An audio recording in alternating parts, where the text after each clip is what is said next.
مشاهدينا في كل مكان، مساء الخير، اهلا بكم معنا. لقائنا المتجدد معكم دائما على الهواء مباشره وكلام في الصميم على شاشه القناه الثانيه. معكم في مطلع شهر اكتوبر، شهر المجد والفخار، شهر الانتصار المجيد ونصر اكتوبر في 6 أكتوبر والذكرى 45 لهذا الانتصار التليد.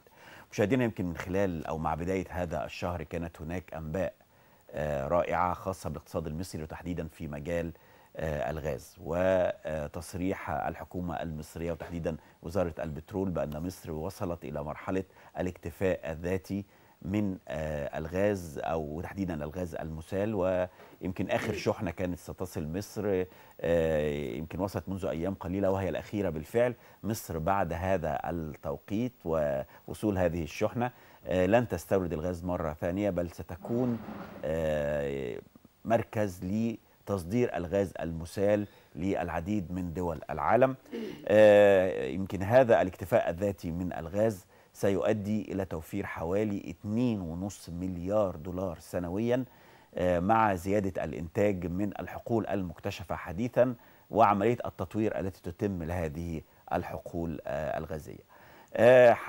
هنحاول ان احنا نناقش من خلال حلقة اليوم مردود هذا الاكتفاء الذاتي وايضا هذه الاكتشافات في مجال الغاز على الاقتصاد المصري والتنمية في مصر خلال السنوات القادمة، وان مصر تصبح مركز لتصدير الغاز المسال لدول العالم. كل هذه الامور يمكن هنثيرها من خلال لقائنا مع ضيفنا في هذه الحلقه الاستاذ الدكتور صلاح هاشم، استاذ التنميه والتخطيط بجامعه الفيوم. اهلا بك معنا دكتور. اهلا بك يا فندم. الحمد لله على السلامه. الله يسلمك، انا اسف على التاخير بصراحه. لا يا فندم. دكتور صلاح، في البدايه احنا هنبتدي نتكلم عن لغه الارقام، وهي اللغه الاكثر توضيحا والاكثر صدقا في اي مجال من المجالات.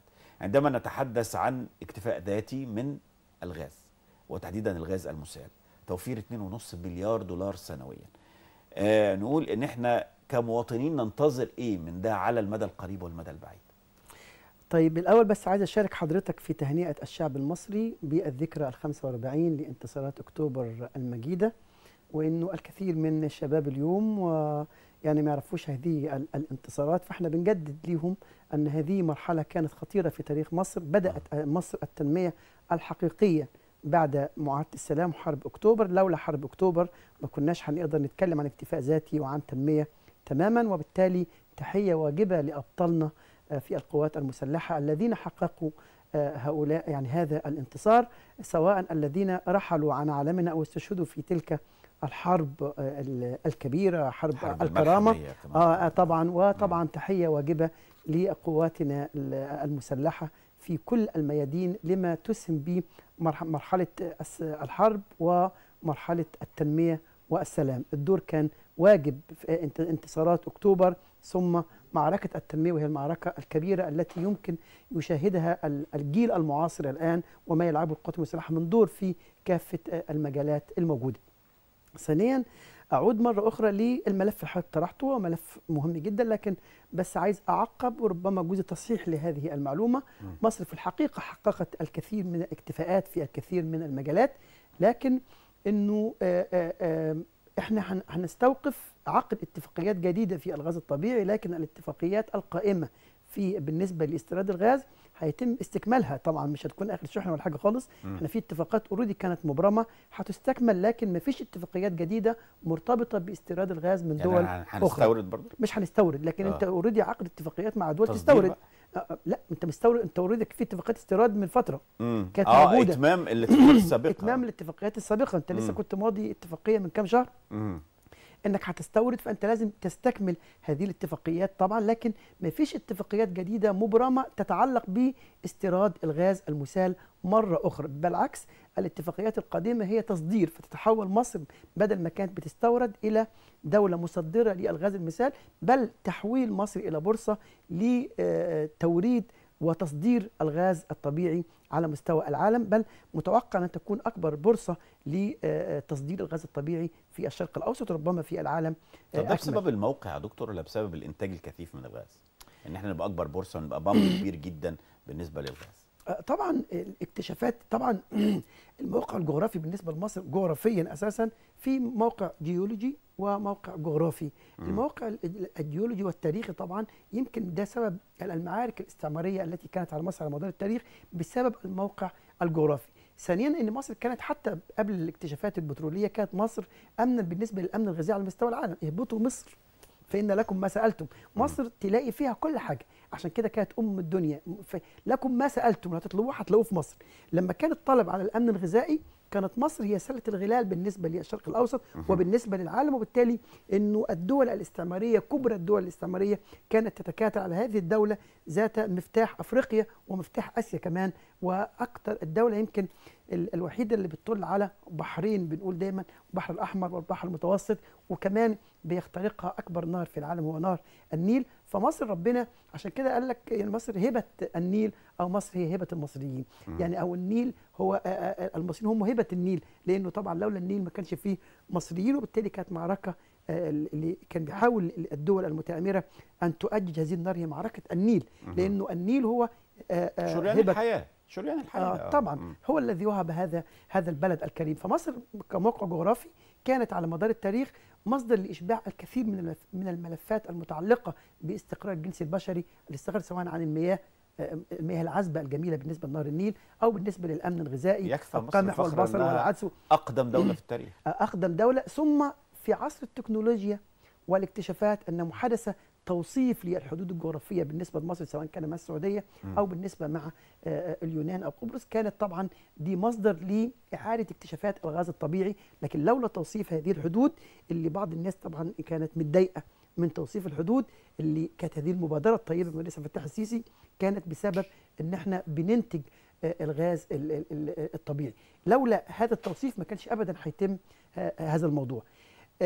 ما تقدرش كمان تعزل ملف الغاز الطبيعي عن ملف الطاقة، لأنه الطاقة كانت عدم توافر الطاقة كان بيتسبب في هروب الاستثمار بالنسبة لمصر، توقف الكثير جدا من المصانع. طب وده معناه إيه؟ ده معناه إن ارتفاع الأسعار الموجودة، لأن أنا هضطر أنا ما بنتجش هستورد من بره. هستورد يعني أنا محتاج عملة صعبة جديدة، إن معدل الواردات في خلل في النظام في الميزان التجاري المصري بسبب ارتفاع معدلات الواردات عن معدلات الصادرات. يعني الميزان حدث خلل محتاج عمله صعبه. طب ده يؤثر على المواطن العادي؟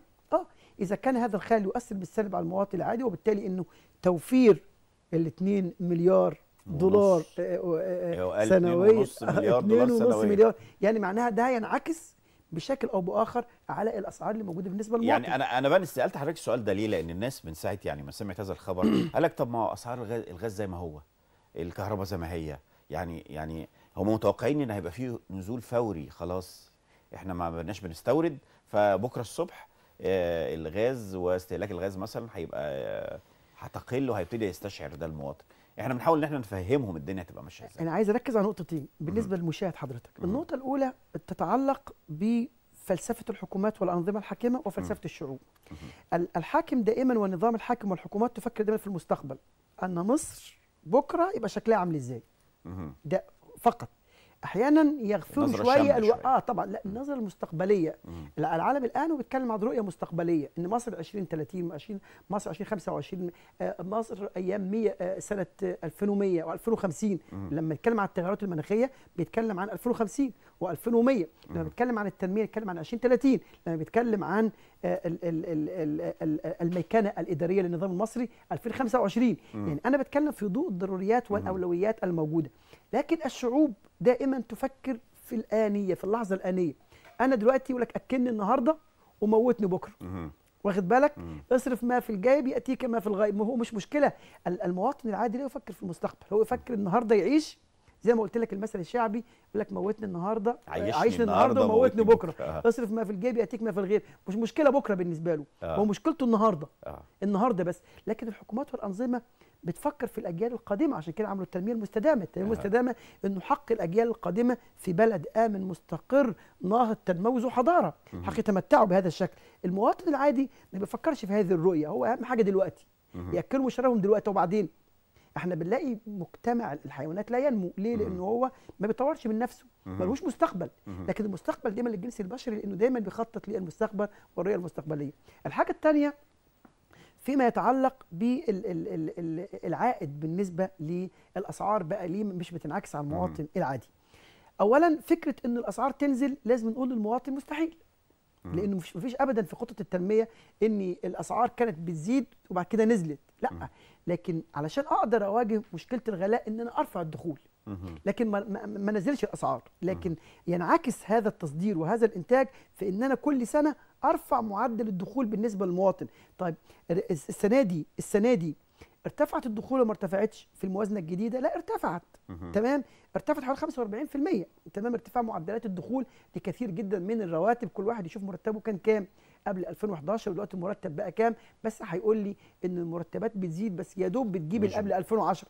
ما بتجيب بس انا في لحظه من اللحظات لما حق اكتفاء هتلاقي الاثنين دلوقتي بيزيدوا مع بعض. بس في لحظه معينه هتلاقي الدخول هي اللي بتزيد والاسعار بتثبت، او ارتفاع معدلات المتوسط دخل الفرد هيزيد اكتر من ارتفاع معدلات السعر. لكن هي دي بقى الحسبه اللي هو يجب للمواطن انه يقدر يشوفها. انا عمري الاسعار ما هتقل، لكن الدخول هي اللي هتزيد، وبالتالي معدل النمو في الارتفاع هيكون لصالح الدخل الفردي اكثر من السعر في الايام القادمه ان شاء الله. يعني هنستكمل هذه النقطه الهامه، انا شايف انها محوريه في حديثنا. هنروح لهذا التقرير حول اراء المواطنين حول التصريح الاخير بوصول مصر لمرحله الاكتفاء الذاتي من يعني انتاج الغاز وايضا عدم الاستيراد. هنتابع معكم هذا التقرير ثم نعود نلتقي.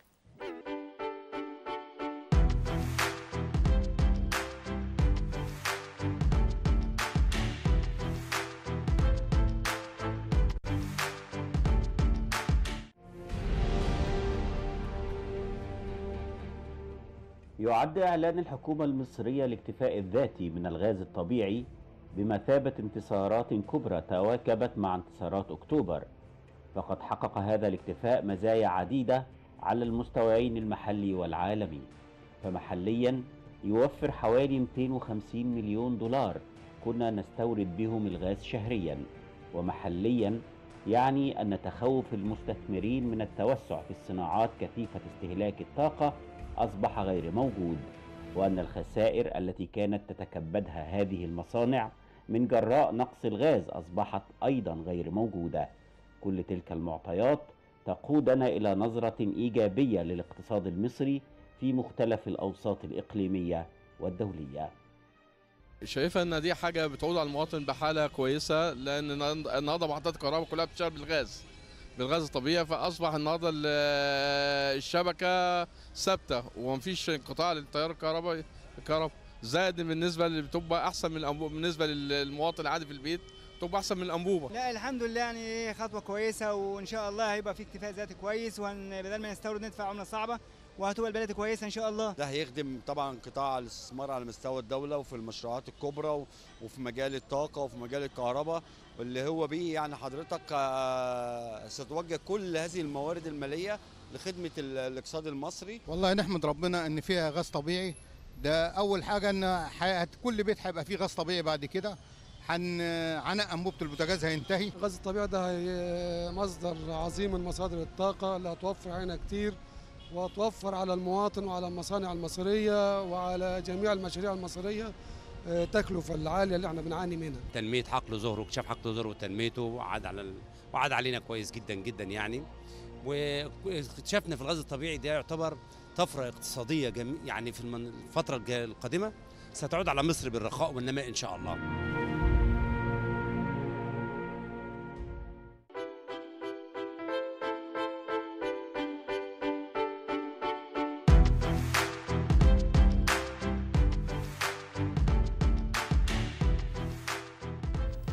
مشاهدينا اهلا بكم معنا مره ثانيه. دكتور، يمكن بعد ما تابعنا هذا التقرير في استشعار للمواطن ان يعني الامور بتتغير بشكل ايجابي، بس هو برضه بيتكلم على الاستهلاك المباشر، يعني البيوت وتوصيل الغاز للبيوت، والبعض بيتكلم على الاستثمار. طب هو وجهنا الموضوع الاستثمارات في هذا المجال شكلها ايه؟ وهل هي ايضا استثمارات طويله الاجل ولا منظور انها تعود بعائد يعني في سنتين ثلاثه قريبين؟ يعني هو حضرتك كان المفترض وفق الخطه الاستراتيجيه ان احنا على اخر 2018 هنبدا نتوقف ان احنا ما نستوردش الغاز الطبيعي، وده قد كان فعلا يعني دلوقتي يعني اعلان الدوله بعد لقاء الرئيس في الامم المتحده، اللقاء التاريخي اللي عمله الرئيس في صراحه في الجمعيه امام الجمعيه العامه للامم المتحده، ورئاسه مصر لمجموعه ال77 او دول عدم الانحياز، وترشيح مصر ان شاء الله رئاسه الاتحاد الافريقي.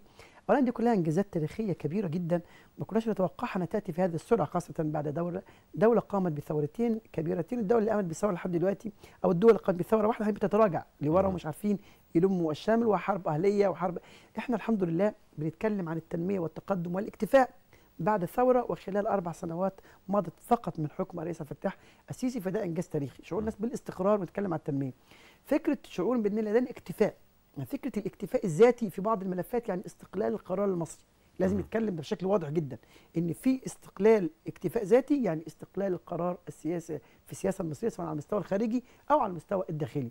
ثانيا معناه انه جذب المزيد من الاستثمارات الى الشارع المصري، ومزيد الاستثمارات يعني ارتفاع معدلات التصدير، يعني حل مشكله البطاله، يعني ارتفاع الناتج المحلي، يعني بنعكس على الاسعار. يعني انت لو جيت خدت الكثير جدا من الزوايا الموجوده.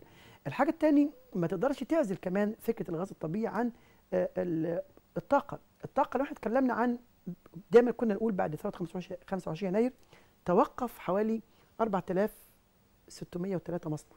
ليه؟ عشان عندنا مشكله في الطاقه. كنا نذكر دائما المفاتيح الكهرباء كانت بتقطع كل شويه والحق وبالساعه والناس تنام مع المغرب، وكنا بنتكلم 2000 ايام حكم الاخوان في 2012 وكانت ازمه الطاقه كان شكلها ازاي؟ ازمه انابيب البوتاجاز طبعا اللي كان يعني بس انا عايز المشاهد بس يبتدي يعمل عمليه استرجاع. يا ريت بس يقارن يعني ويتذكر بس الاحداث كانت موجوده ازاي. كانت الكهرباء بتقطع، كانت في ازمه لانابيب البوتاجاز، كانت في السوق السوداء، كانت الدنيا بايظه خالص. دلوقتي لا في ازمه بوتاجاز ولا ازمه رغيف عيش طوابير الخبز ولا في ازمه طاقه ولا كهرباء موجوده. دي معناها انه استقرار البنيه التحتيه المصريه وتهيئتها بشكل كامل لعمليه التصنيع والاستثمار، وبالتالي التصدير المنتج المصري، وانه يبدا انه ياخد دوره الحقيقي ومكانته في بين الصادرات العالميه الموجوده. في دول جديده بدات تدخل الى سوق الاستثمار مصري. بدات البرتغال ومش عارف دوله ايه تاني بداوا يدخلوا كمان كمستثمرين ومستوردين بالنسبه لمصر. يعني عدد الدول اللي مستورده من مصر بدات انها تزيد، زادوا السنه دي دولتين. متوقع انه بعد قرار الاكتفاء الذاتي من الغاز الطبيعي وقانون الاستثمار والتسهيلات اللي قدمتها الدوله، انه في دول جديده اخرى تدخل سوق الاستيراد من المنتج المصري، وبالتالي يبدا المنتج المصري ده على مستوى الطاقه. على مستوى الطاقه وغيرها. انا بتكلم بشكل كبير، لانه انت حضرتك الطاقه دي يعني كل حاجه. الطاقه يعني رغيف الخبز، يعني الزراعه والري، يعني انا بسال على مستوى الطاقه ان هم استيراد الغاز، استيراد الغاز. انت عقدت بس مع اليونان وقبرص ان في انابيب دلوقتي هتطلع دلوقتي تبدا تصدر لاوروبا عن طريق قبرص واليونان وفق الاتفاقيه تم من خلال الاسبوعين اللي فاتوا دول. عقد اتفاقيات جديده. احنا عقدنا حوالي 46 اتفاقيه للغاز خلال السنوات اللي فاتت.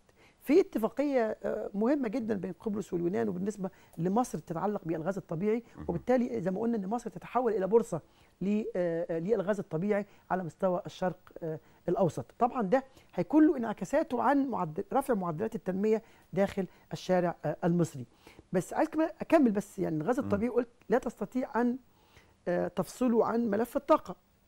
فحقيقه يعني في عهد الرئيس عبد الفتاح السيسي كانت هناك الرؤيه منفتحه تماما لملف الطاقه. كان عندنا الطاقه الكهربائيه، لكن كان عندنا مشكله في الطاقه الامنه، واخد بالك، في السنوات اللي فاتت. فايه الطاقه الامنه؟ عندنا الطاقه الكهرومائيه وطاقه الرياح والطاقه الشمسيه. طب هو سكت ولا اعتمد بس على الطاقه اللي جايه من السد العالي؟ كل شويه يقولوا السد العالي والكهرباء زي ما يكون منظور السد العالي. اثيوبيا تتكلم عنه، اسرائيل تتكلم عنه، الصين تتكلم عنه، امريكا تتكلم عنه، روسيا تتكلم عنه، كأن السد العالي هو مصدر الحياه بالنسبه للمصريين. لكن كان في التفكير خارج الصندوق، وبدات مصر تصنع في اكبر محطه للطاقه الشمسيه على مستوى العالم اللي هي تم انشائها في أسوان. بتوفر حوالي 50 ميجا وات، يعني بتنتج حوالي 90% من إنتاج السد العالي، وبتشغل طبعا عدد كبير جدا من العمالة، وبتغذي يمكن استخدام هذه الطاقة في جنب السد برضه. جنب السد بس على مساحة 250 فدان، يعني مكان كبير هيشغل عدد كبير جدا من العمالة، هيوفر قدر كبير جدا من الطاقة. طيب الكهرومائية، ما أنا عندي بقى سدود وعندي نيل، وعندي سهريج، وعندي في القناطر، وعندي في أسيوط اللي هي طبعا بدأ يفتح طبعا الكهرومائية محطة لإنتاج الطاقة من خلال في خزان أسيوط، وبدأت أنه ينتج حوالي 32 ميجا وات، بتروي حوالي 650 ألف فدان، بتخدم 5 محافظات، وحوالي بيستفيد منها مليون مزارع مصري. ودي طبعا 20% من الأراضي الزراعية، مساحة مصر الزراعية بتستفيد من هذه المحطة الكهرومائية اللي هي تم إنشائها في أسيوط وافتتاحها الرئيس خلال الأسابيع الماضية. نتكلم كمان عن أكبر محطة لإنتاج الطاقة الكهربية من الرياح اللي تم إنشائها في العاصمة الجديدة وافتتاحها الرئيس. بتوفر كام دي؟ بتوفر حوالي 4800 ميجا وات. واخد بالك؟ شوف بقى هتوفر كام مليار. تمام، حوالي 100 مليار دي من الرياح.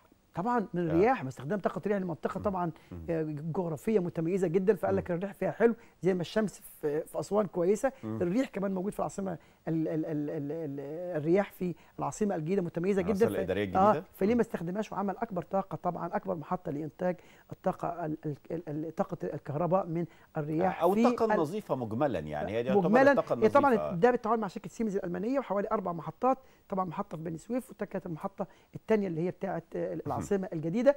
خد بقى مشروع محطه طبعا الضبعه طبعا اللي هو المفاعل النووي، وده هيوفر ازاي طاقه كهربيه. طبعا ممكن طبعا ساعتها نقدر نصدر اتفاقيات لتصدير الطاقه الكهربائيه لكثير جدا من الدول. يعني ملف الطاقه بدل ما كنا بنعاني من عجز خلال بقى قبل 2014 2013 دلوقتي عندنا وفره. الوفره دي هتروح فين؟ اما ان بستخدمها في التصنيع والزراعه في داخليا، او ان انا هصدرها للخارج واجيب بيها عمله صعبه، وبالتالي ده كله هيروح فين؟ هينعكس على مستوى الخدمات المقدمه للمواطن في الشارع، وبالتالي ارتفاع معدل طبعا حل مشكله البطاله والتصنيع، وبالتالي انه يبدا يحس الانسان ان هناك عائد للمشروعات التنمويه العملاقه التي بداتها مصر منذ 2013. مشاهدينا هنروح معاكم التقرير، هنروح معاكم لهذا الفاصل ثم نعود ونلتقي.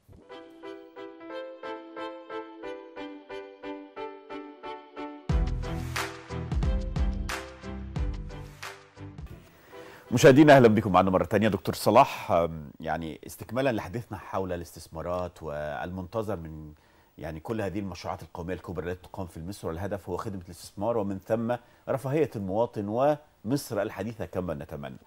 عندما نتحدث عن تحديات بتقابل الاستثمار في مصر بشكل عام وليس في مجال الطاقه، هي الطاقه احد مجالات الاستثمار، ايه اهم هذه التحديات؟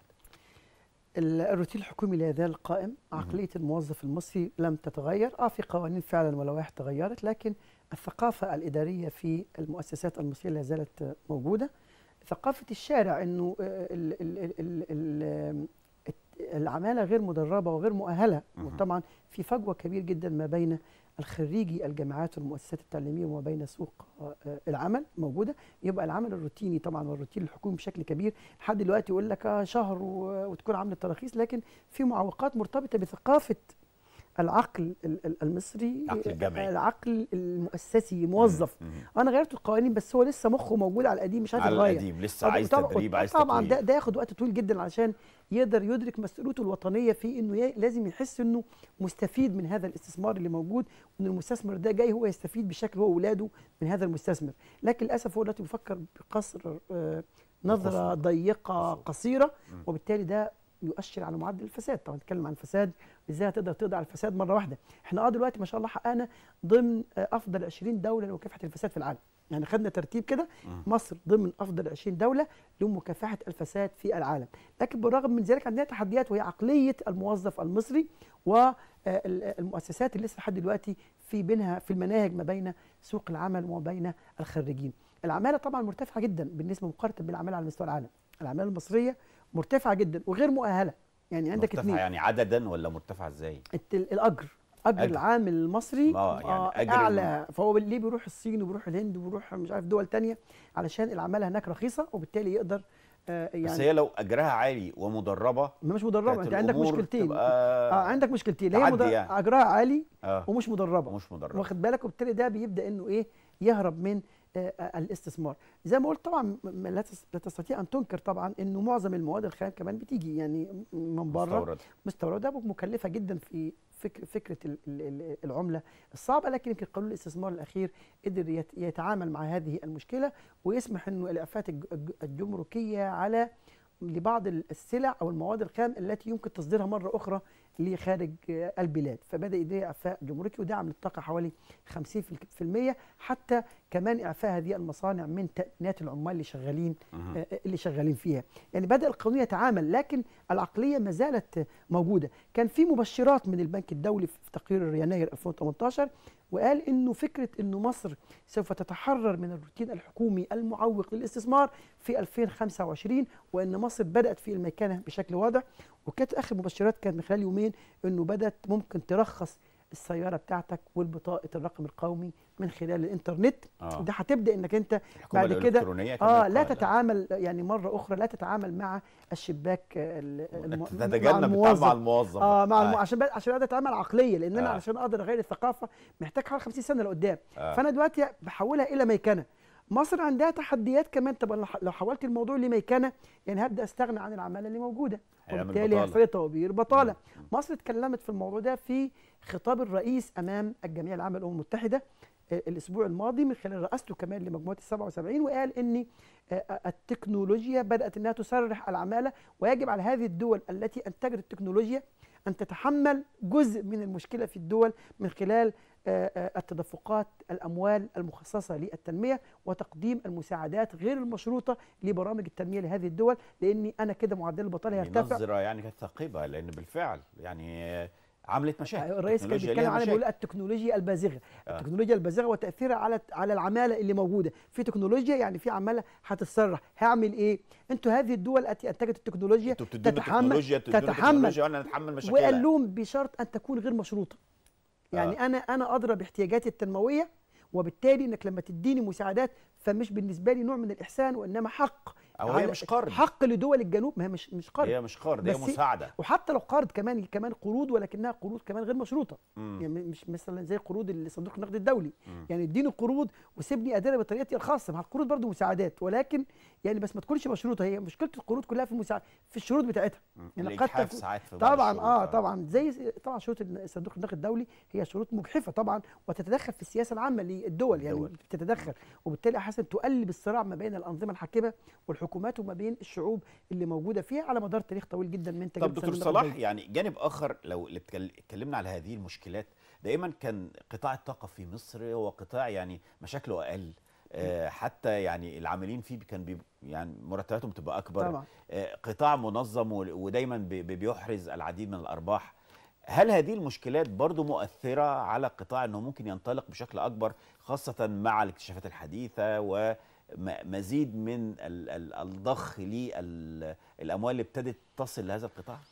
هو طبعا فكره الاكتشافات انه في خطه عملاقه بالنسبه لقطاع الطاقه والطاقه النظيفه، ان مصر عندها خطه استراتيجيه كبيره جدا للاكتشافات الموجوده، وبدات تعقد اتفاقيات مع شركات كبرى طبعا للاكتشاف. لكن القضيه مش بس الاكتشاف، هو انت قضيه تصدير. انت بتصدر الطاقه دي كماده خام وتستخدمها للتصنيع كمنتج، يعني تصنعها وتصدرها، او تستخدمها في التصنيع الداخلي عندك. تمام. الخطوره انك انت تظل تعتمد على تصدير الماده الخام. ودي لازم ان الحكومه المصريه تنتبه ليها، ان احنا عندنا بطاله وعندنا قوه بشريه ما شاء الله. يعني اكبر مصر وفق لتقرير الاحصاء الاخير مصر 60% منها شباب، يعني مصر دوله شابه، وبالتالي انا عندي اقدر استفيد بهذه الطاقه في التصنيع. الاعتماد على تصدير الطاقه كماده خام طبعا مش هيخلي مصر تستفيد بشكل كبير تمام، غير لما انا ابدا اعملها تصنيف بقى واقسمها واصنعها، او اعمل مصانع يتم تغذيتها على هذه الطاقه الموجوده. مصر اعتقد الملف ده محتاج تركيز شويه فيه، يعني غير عندنا اكتشافات وعندنا وفره، نبدا بقى نستخدمها في التصنيع وليس في التصدير فقط. يعني دي مرحله. انا شايف ان كمان مصر استفادت من تجربه الامارات، وبدات انها كمان مش تعتمد بس على الطاقه، يعني بدات تستخدم ده في انشاء المدن السكنيه الجديده. وهذه المدن السكنيه الجديده اكثر من 13 عاصمه يعني بالاضافه طبعا العاصمه الجديده طبعا، وعندك المنصوره الجديده، وعندك العلمين الجديده. هذه المدن الجديده لا تستطيع ابدا انها تعمل بدون الطاقه. اكثر من 77,000 وحده سكنيه في جنوب سيناء وشمال سيناء، وتطوير برنامج تطوير سيناء هيتم ازاي من غير طاقه؟ مشروع تطوير قناه السويس هيتم ازاي من غير طاقه؟ مشروع المليون ونص فدان هيتم ازاي من غير طاقه؟ المشروع 30,000 كيلو متر للطرق، تمام، الطرق طبعا ازاي من غير طاقه؟ واخد بال حضرتك؟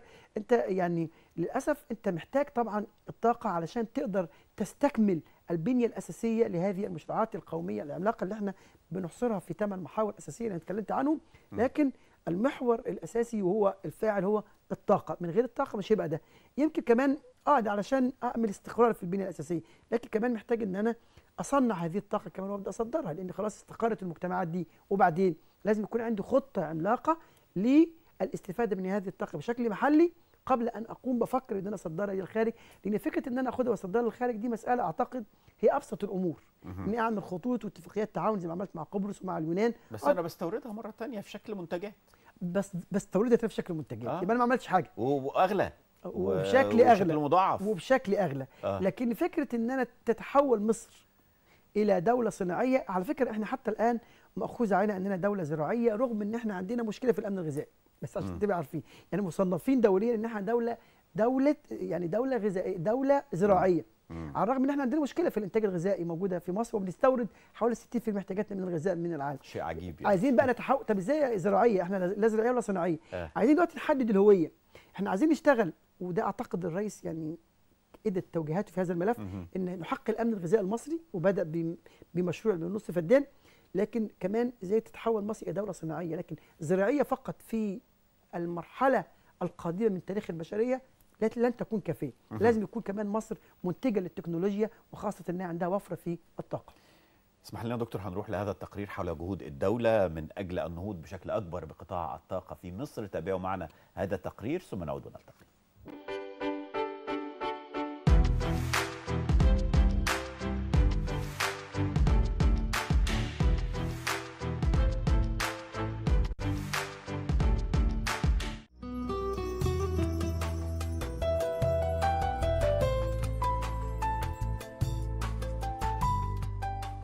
تعمل الحكومة جاهدة من أجل النهوض بقطاع الطاقة، وتلك الجهود لا تتوقف على توفير الطاقة اللازمة للمشروعات سواء المتوقفة أو العاملة، ولكي تعمل أيضا على وضع استراتيجية كاملة لتنوع مصادر الطاقة وزيادة الاعتماد على الطاقة النظيفة والمتجددة، والعمل على تطوير البنية التحتية في مجال الطاقة على مستوى الجمهورية. الدولة شغالة في قطاعات كتيرة وقطاعات متميزة، قطاعات الأعمار، قطاعات الطاقة، الاكتشافات الجديدة. شركة فيني عاملة شغل كويس. طبعا الاكتشافات وحقل زهر والحقول التانية اللي بتظهر الحاجة كويسة جدا. والله هو مجهود وافر يعني وكويس، ومستقبله يعني في القريب العاجل ان شاء الله هتظهر اثاره ان شاء الله. بالنسبه اللي هي الطاقه بالذات، احنا النهارده الغاز الطبيعي دوت وجميع اللي هي المصادر الطبيعيه اللي جايه من الارض وجايه من الحفر الابار والحاجات دي كلها، احنا نتمنى من الله انها تستخدم استخدام صح واستخدام لصالح المواطن المصري. طبعا احسن من الاول بكتير، بحيث ان دلوقتي طبعا الفايده هتعود لي على البلد ومش هنستورد غاز والكلام من ده وبتاع، وحاجه تنفع البلد يعني برضه ودخل. الدوله عامله مجهود طبعا غير عادي في كل المجالات، مش مجال واحد بس، وطبعا مجال الطاقه بالذات يعني بامانه عاملين كل اللي في وسعهم يعني. طبعا احنا من سنين قريبه كانت الدنيا كلها طبعا بايظه معانا يعني، لكن الحمد لله دلوقتي بدانا نحس بحاجات جديده. والله اللي انا شايفه ان في طفره كبيره جدا طبعا قامت بيها الدوله، ومجهود يشكر عليه طبعا السيد الرئيس السيسي، دي نمره واحد. بس اللي انا يعني بتمناه شيء واحد بس، ان في بعض القرى وبعض الاماكن من ضمنهم، حتى مش عايز اقول لحضرتك المكان اللي قاعد فيه مع انه قريب جدا من فيصل، لسه في اماكن ما وصلهاش الغاز.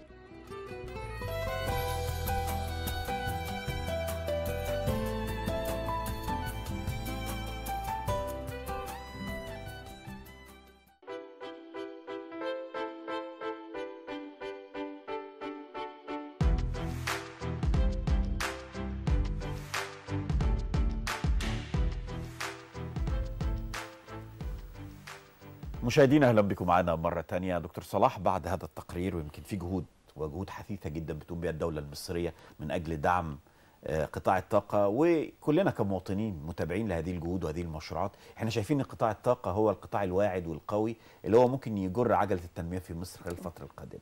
هل هذه النظره هي نظره حقيقيه ولا احنا يعني مزودينها شويه في يعني ان احنا نبني كل ما هو قادم من تنميه على قطاع واحد؟ مو حضرتك في قطاعات اساسيه وفي قطاعات تكميليه. تمام. قطاع الطاقه ده قطاع اساسي. حضرتك من غير طاقه لا هتعرف تعيش ولا تتعلم ولا تعمل مستشفى ولا تعمل طرق ولا تعمل اي حاجه خالص. هو الطاقه هي الاساس. تمام. انت خدت بص، هم حاجتين، خلينا نقول 3 حاجات عشان نقدر نعمل تنميه بشكل واضح جدا. بنيه اساسيه تبدا من الطرق، شبكه الطرق. الناس اللي بتتكلم عنها وتقول لك الطرق فائدتها ايه؟ لازم بنيه اساسيه مرتبطه بشبكه الطرق. وانت مستهدف على 30 ألف كيلو متر. الكيلو متر الواحد بيكلف مصر 15 مليون. انت انجزت خلال 4 سنوات اللي فاتوا حوالي 7000 كيلو. يعني انت انجزت، يعني قطعت شوط كبير. الثاني هو ملف الطاقه. واخد بالك، كان عندك عجز كبير ومصانع بتقفل عشانه. طب انت عايز المصانع تفتح وعايز كمان تنشئ مصانع جديده. هيتم ازاي؟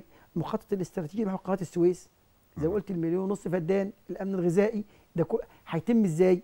هيتم من خلال الطاقه. يبقى الطاقه ادي رقم 2 وقدرت احل المشكله. الحاجه الثالثه كانت العنصر البشري. والعنصر البشري طبعا هو محور عمليه التنميه. بنقول هو صانع التنميه وهدف التنميه في نفس الوقت، لانه انا بعمل تنميه عشان الانسان. طب مين اللي يعمل تنميه؟ الانسان نفسه. قدرت تحل البنيه الاساسيه، ملف الطاقه، يبقى عندك بناء الانسان المصري. الرئيس حطه محور وهدف اساسي في ولايته الثانيه لحكم هذا البلد. قال ان المرحله القادمه هي بناء الانسان المصري. انا خلاص عملت البنيه التحتيه. طيب هبنيه من خلال التعليم، الصحه والتدريب. عمل ايه بقى في الكلام ده؟ اول حاجه عمل مشروع اللي هو التامين الصحي الشامل، اللي بدا بمحافظه بورسعيد كتجربه ثم يعمم على مستوى الجمهوريه. 50 مليون مستهدف القضاء على فيروس سي. 50 مليون بدا يستهدف خطه استراتيجيه للكشف على 50 مليون مواطن مصري وعلاجهم من فيروس سي. عشان كده في ناس بعض الوزارات قالوا هنعمل 100 مليون نكشف على كل الناس عشان فيروس سي. مصر خلال 3 سنوات تتحول الى خاليه من هذا المرض اللعين اللي هو فيروس سي. يبقى بتكلم عن الصحه. التعليم قال بنفس اللفظ في لقائه مع وزير التعليم العالي امبارح، اول امبارح تقريبا، انه عام 2019 هو عام التعليم. بعد ما قال 2018 ده عام المعاقين، 2017 ده عام المراه. التعليم 2019 هيبدا بقى يهتم بالتعليم. طب والتدريب؟